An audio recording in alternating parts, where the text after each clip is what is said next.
Hello everyone, welcome to tube affairs. इस video में हम बात करेंगे बैंकिंग एंड फाइनेंशियल अवेयरनेस सितंबर पार्ट थर्ड 21 से 30 सितंबर तक के बीच का जो बैंकिंग और फाइनेंशियल न्यूज़ हुआ उसके बारे में हम बात करेंगे। आपके अपकमिंग एग्जाम्स जो सबसे नियर अबाउट है IBPS PO मेंस के लिए ये इम्पॉर्टेंट है। और इसके साथ साथ चैनल पे और भी वीडियोज़ आने वाले हैं और आ चुके हैं, उन्हें आप ज़रूर देखिए।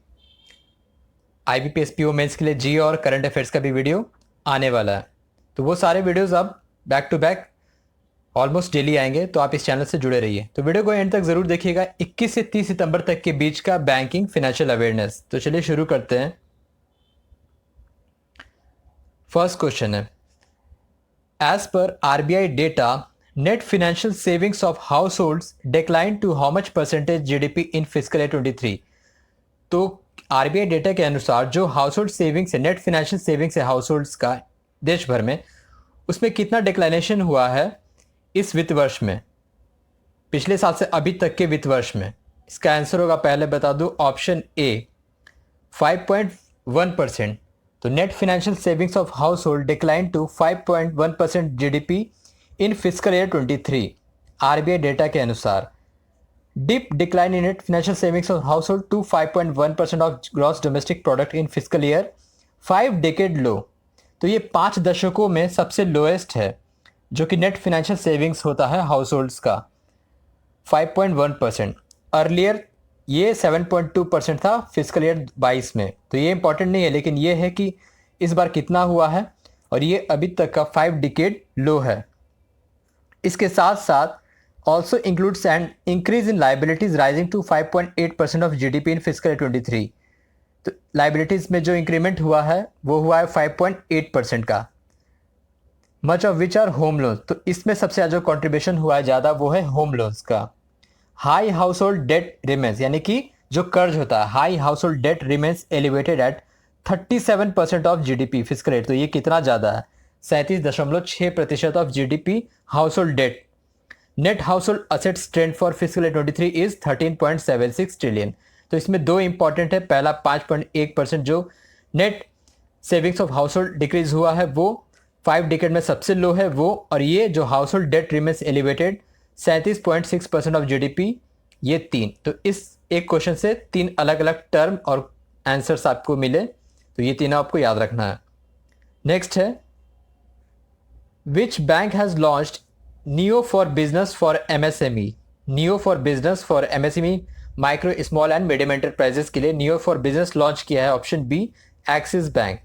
एक्सिस बैंक ने जारी किया है neo for business for MSME, a distinct one stop transaction banking platform with digital proposition support for MSMEs। MSMEs के लिए ये पूरा है नियो फॉर बिजनेस। और एक्सिस बैंक के चेयरमैन हेड कौन है, अमिताभ चौधरी। अमिताभ चौधरी एक्सिस बैंक के चेयरमैन है, हेडक्वार्टर है मुंबई में।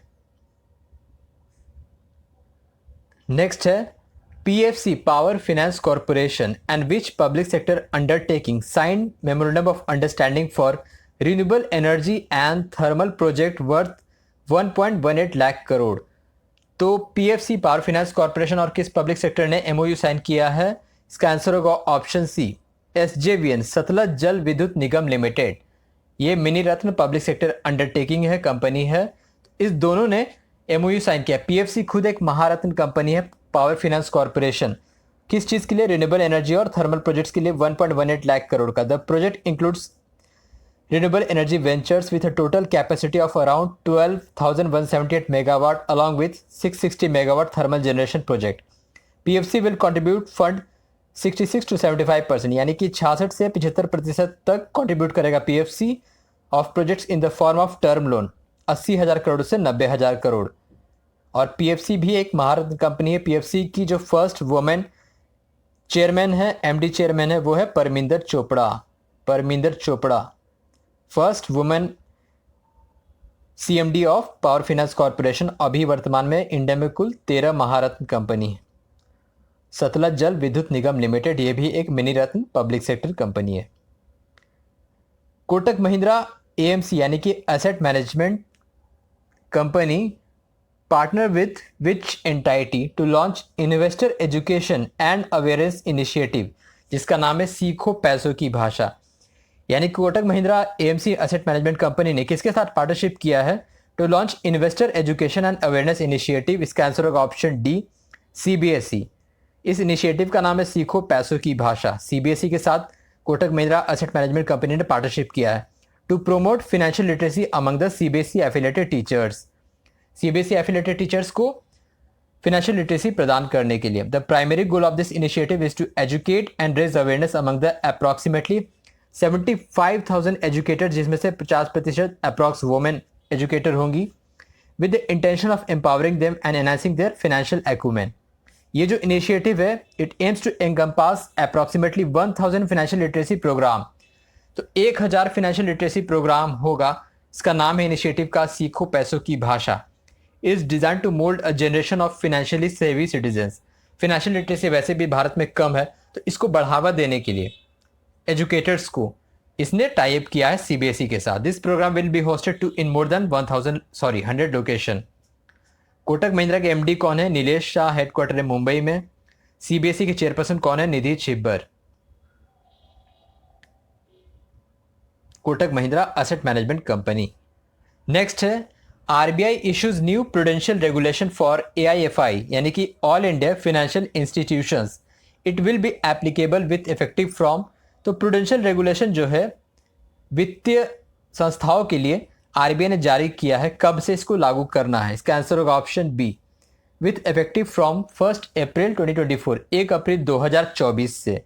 Regulation on Basel 3 capital framework, exposure norms, significant investment, classification, valuation, operation of investment portfolios, इन सभी चीज़ों के लिए जो इसके अंतर्गत आते हैं ऑल इंडिया फाइनेंशियल इंस्टीट्यूशन के अंतर्गत प्रूडेंशियल रेगुलेशन, ये नियम जारी किया है आरबीआई ने, जिसको लागू करना है 1 अप्रैल 2024 से। नेक्स्ट है ADB, Asian development bank approved capital management reforms, funding capacity of how much amount for Asia Pacific for over next decade. तो एडीबी ने अप्रूव किया है कैपिटल मैनेजमेंट रिफॉर्म।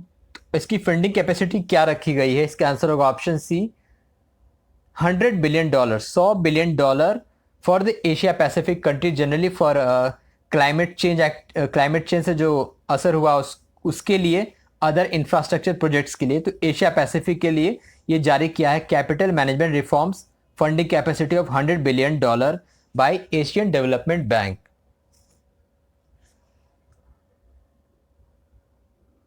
नेक्स्ट है HDFC AMC asset management company gets approval to acquire up to how much % of paid up share capital in KVP, Karur Vysya bank and DCB bank. तो इन दोनों bank में केवीबी और DCB bank में कितना प्रतिशत paid up share को acquire करने का अप्रूवल मिला है आरबीआई के द्वारा HDFC AMC को? इसका आंसर होगा option D, 9.5%। HDFC AMC gets approval to acquire up to 9.5% of paid up share capital in Karur Vysya Bank and DCB Bank। अब कुछ वन लाइनर्स देख लेते हैं। Which small finance bank launched interoperable cardless cash withdrawal ICCW? Utkarsh small finance bank, हाल ही में इसने launch किया है। ADB appointed whom as vice president market solution? Bhargav Das Gupta. ADB के प्रेसिडेंट है मसत्सुगु असाकावा। नेक्स्ट है rural electrification corporation limited and which bank signed MOU to co finance infrastructure project worth 55,000 crore? तो ये किया है पंजाब नेशनल बैंक के साथ, PNB के साथ।